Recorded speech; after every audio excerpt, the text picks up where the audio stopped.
జిల్లాలో నకిలీ విత్తనాలు, ఎరువుల సరఫరా జరగకుండా కట్టుదిట్టమైన చర్యలు తీసుకోవాలని అధికారులను ఆదేశించారు జిల్లా కలెక్టర్ మను చౌదరి.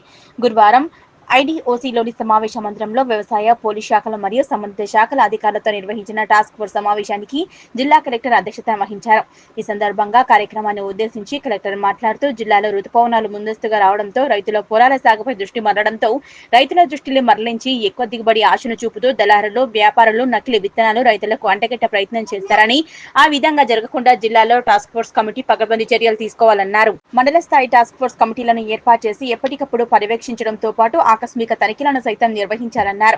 గతంలో జరిగిన సంఘటనలను గుర్తించి తిరిగి పునరావృతం కాకుండా జాగ్రత్తలు తీసుకోవాలని, మండల స్థాయిలో డీలర్లతో సమావేశాలు నిర్వహించాలని, లైసెన్సులు డీలర్ల వద్దే విత్తనాలు కొనుగోలు, ఎరువులు కొనుగోలు చేస్తారా, రైతు వేదికలలో రైతులకు అవగాహన కల్పించాలన్నారు.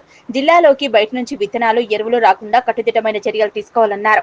ఈ కార్యక్రమంలో స్థానిక సంస్థల అదనపు collector Garima Agarwal, additional collector revenue Abdul Hamid, జిల్లా వ్యవసాయ శాఖ అధికారి రాధిక, ఏడీఏలు, పోలీస్ శాఖ అధికారులు పాల్గొన్నారు.